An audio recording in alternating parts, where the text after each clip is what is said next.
अटल balance पर माधई sir कल DK Shivkumar ने बोला है कि सर माधई का इश्यू पे सर डीके शिवकुमार कितें उलयता पळय न्हू रे, तो आपली संस्कृती काँग्रेसचो कल्चर जो आपण तो दाखयता.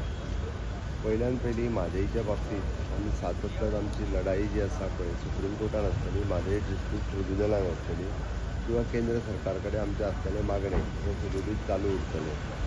म्हादई खातीर आनी म्हादई गोंया खातीर म्हादई ह्या विशयाचेर हांव आतां न्हू, हांवें पयलीं सांगलां, हांव ह्या विधानसभेत पावच्या पयलीं पासून म्हजी लढाई सदांच सुरू आसा. कोण कितें उलयलां हें म्हाका पडूंक ना, बट डेफिनेटली म्हणजे म्हादई खातीर जें कितें करपाक जाय पळय न्ही तें सातत्यान हांव करीत रावतलो. कोणाक कितें उलोवपाक जाय तें तो उलोव, आपली संस्कृती कितें आहा पळय न्ही ती दाखयता, तें म्हाका पडूंक ना.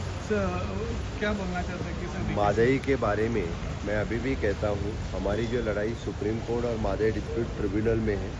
केंद्र सरकार से हमने हमेशा के लिए रिक्वेस्ट की है, तो केंद्र सरकार से हमारा जो पत्र व्यवहार है, मिलना है और रिक्वेस्ट करना है, वो तो चालू ही रहेगा.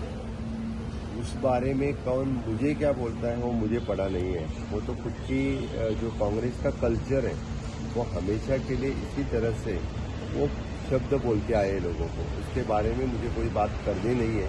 लेकिन एक बात मैं निश्चित रूप से कहता हूँ, म्हादई के लिए जो कुछ करना चाहिए, चाहे वो लीगली हो या चाहे to request to the government of India हो या लोगों के साथ म्हादई के लिए लड़ाई भी करनी पड़े, तो हमेशा के लिए मैं एमएलए होने से पहले म्हादई के लड़ाई में हूँ. इसलिए मैं बोलता हूँ आज इस पोजीशन में होने के बाद भी लीगली म्हादई के लिए फाइट करना, और बाकी मैं केंद्र सरकार के रिक्वेस्ट करके म्हादई के लिए जो कुछ करना है वो हमेशा के लिए मैं सर डीके का इतना टोन, ऐसा टोन से आपका बात किया है, आपका ऊपर एलिगेशन कर रहे थे, मैं कभी भी उसका ही लैंड है बोलते हैं.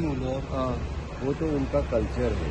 हमेशा के लिए जब कोई फ्रस्ट्रेट हो जाता है या उनके बीच में कौन कितनी नीचे की लैंग्वेज यूज करे, वो एक कंपटीशन है उनमें. बस मैं इतना ही कहूँगा.